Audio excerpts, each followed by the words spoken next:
Graham. Jason. Hello, mate. How you doing? I'm really good, thank you. Thanks for doing this. Hey, thanks for ringing, man. It's cool. Hope you don't mind. I'm in the kitchen. I'm just making some food. Well, look, I've done lots of phoners in the past, but this is the first time I'm going to do something where we're going to record the video as well, so we can use that online. Oh, no problem at all. It's lovely to meet you. Right, I'm just doing... right, I'm ready if you're ready. I'm ready. Do it. Well, my name's Graham Walker. I'm digital editor from the Star in Sheffield, and we've got something very special coming up. We've got Gadget Show Live, which is this Easter down at Birmingham NEC. All the presenters are going to be there, including my favourite.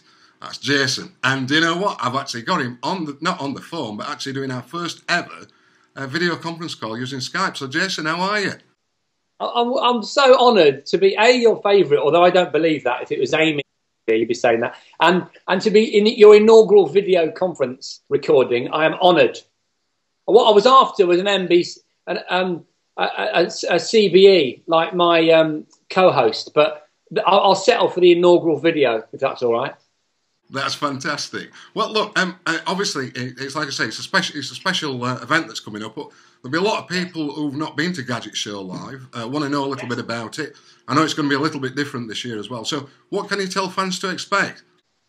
Well, okay, so basically, Gadget Show Live is like a huge party at the NEC for geeks. So it's like several halls full of the latest tech, some futuristic tech, and loads of stuff that you can not only check out, but also buy if you want to. You can play with it. You can fly drones. You can ride not motorbikes, but electric bikes. You can ride scooters. You can try on virtual reality helmets. All the big brands are there. Small brands, people with new ideas. There's a competition for inventors and innovators. There's a whole dedicated gaming area. It's an absolute kind of wonderfest for anyone with an interest in technology. In case you're wondering what I'm doing, by the way, folks, I'm actually just making my dinner. I'm a total health food nuts, look. So this is my breakfast. It's I'm making you hungry now, aren't I? Great.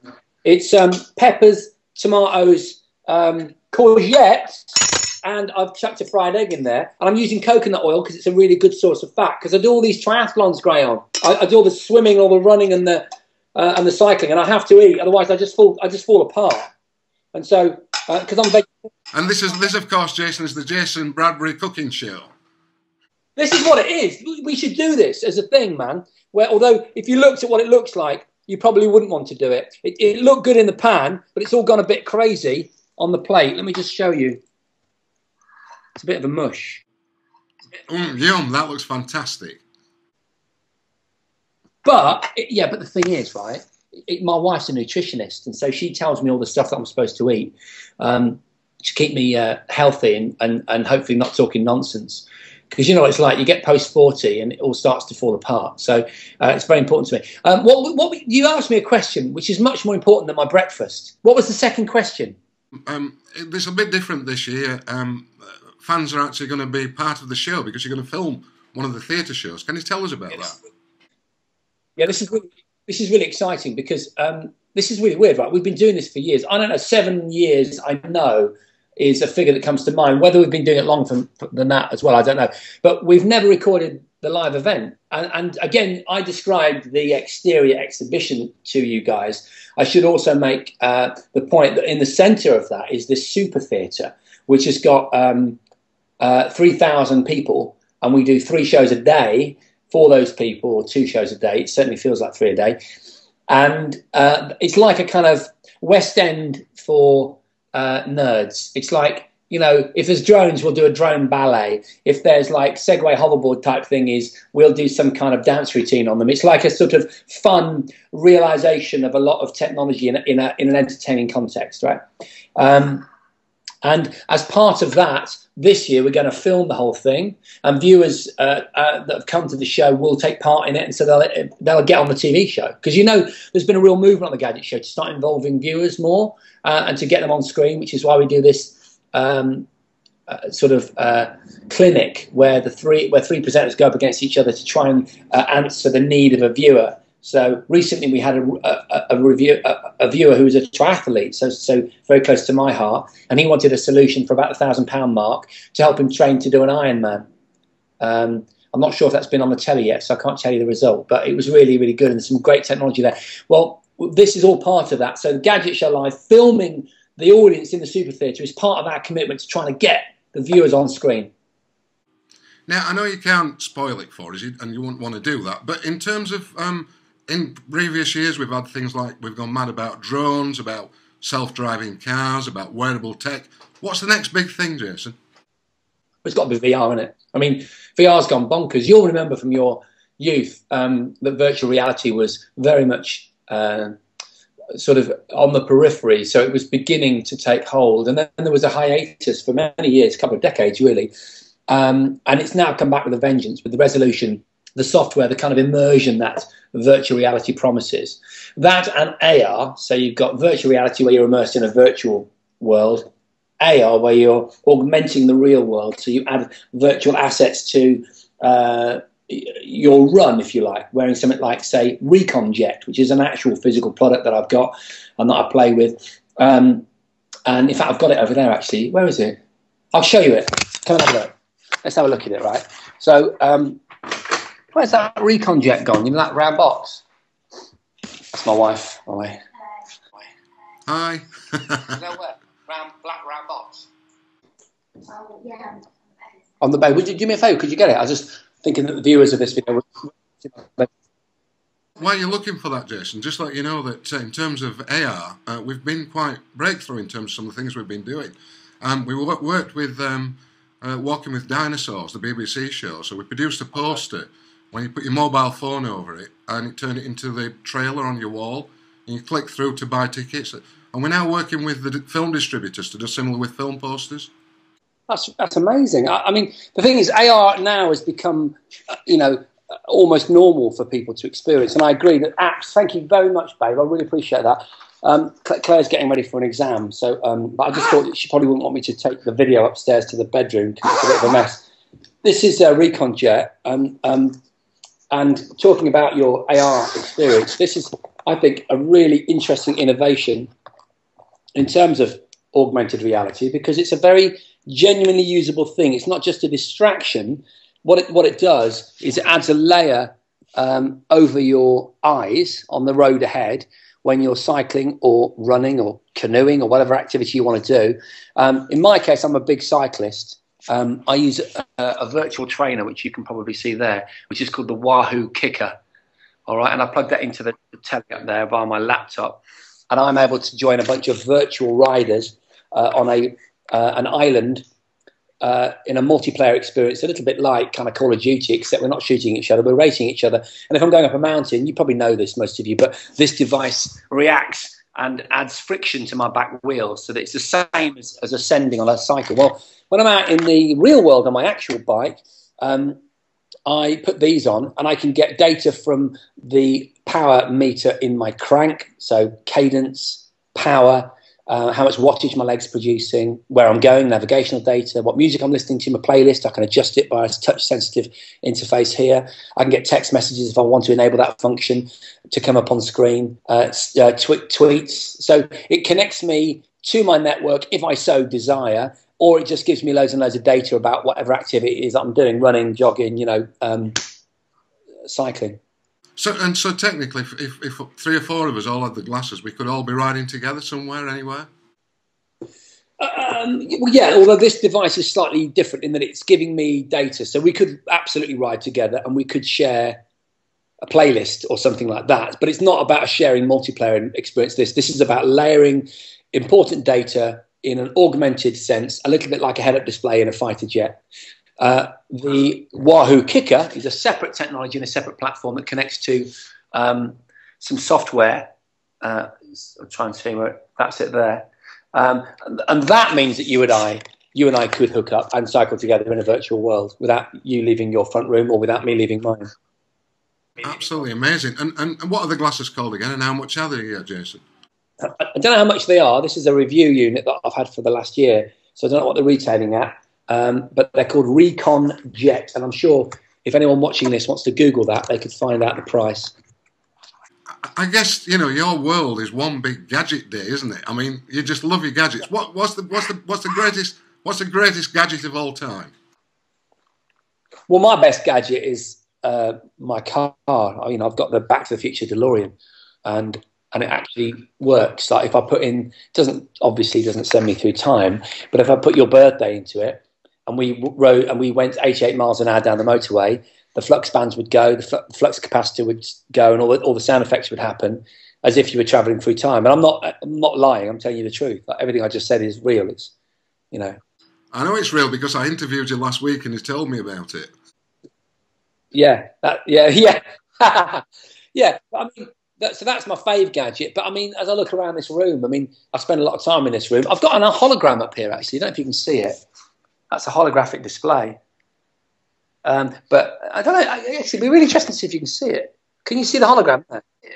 You can see there's definitely an effect there. Yeah. Can you see it's like a helix? Yeah, it's beautiful. Now, what happens is when I plug this thing in, it starts to spin, and if I then add a strobe, I just use my mobile phone with an app, a strobe app, and I put the phone there. Then that helix starts to come out, and it kind of comes out into the room. And then I've got some other nice bits here. This is a. And do you know what? I could spend a full week in your house and not get bored. The thing is, I'm not showing you the man cave is where you really want to be, but I'm always mindful of showing people where that is because of the gear that I keep in it.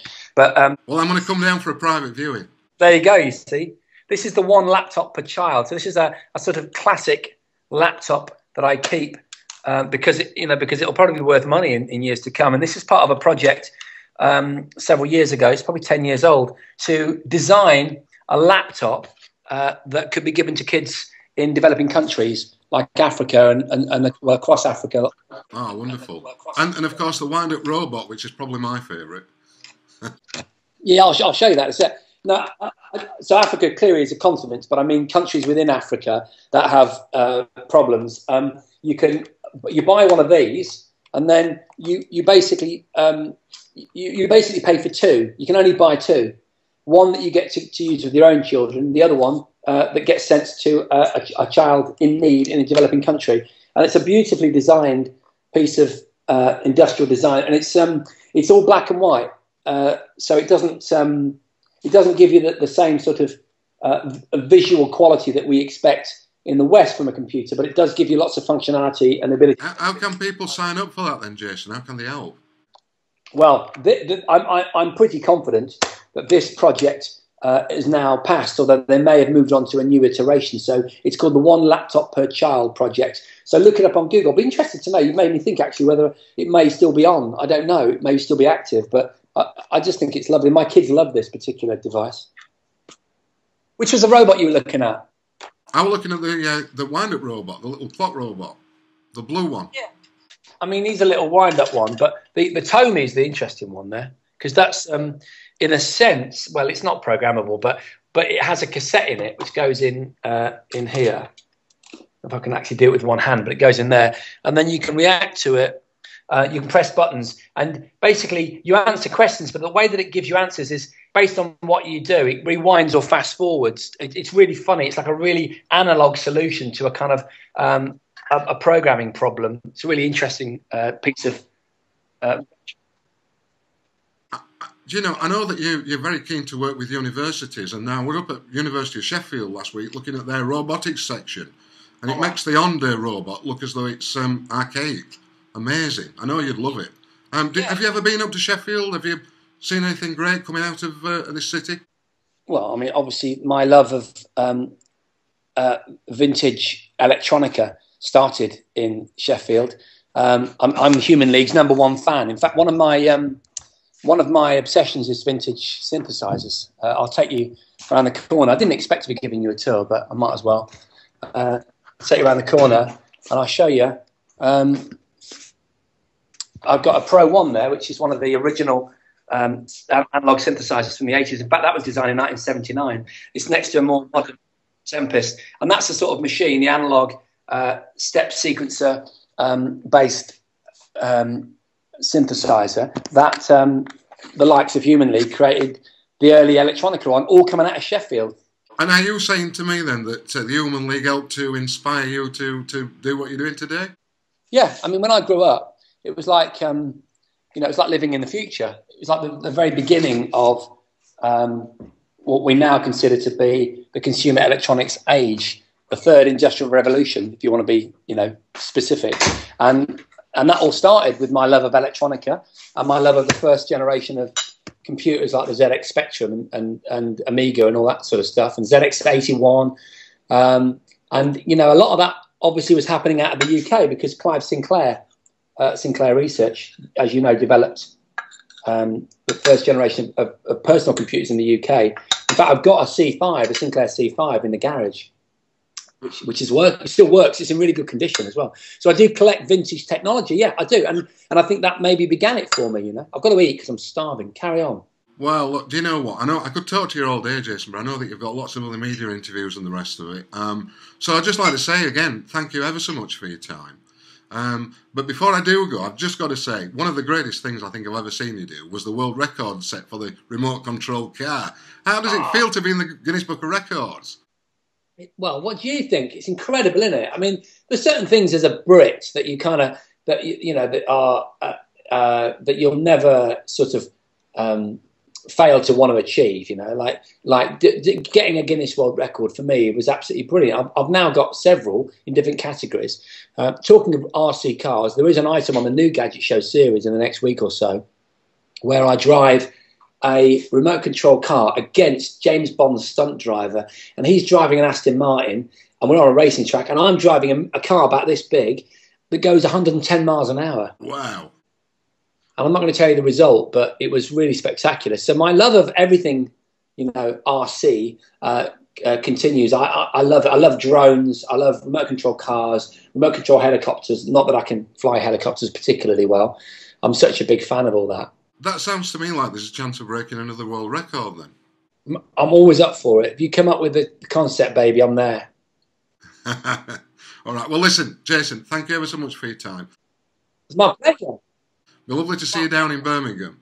And let's keep in touch. Yeah, are you going to come along? Yeah, you can come along. You can do some more filming if you want. When you get there, you could do another little report from there. We could have a look backstage and show everyone in Sheffield what Gadget Show Live is like from our perspective. Love to do it. Love to do it. All right. All right, man. Take care. Thank you so much. Bye, everybody. See you, man.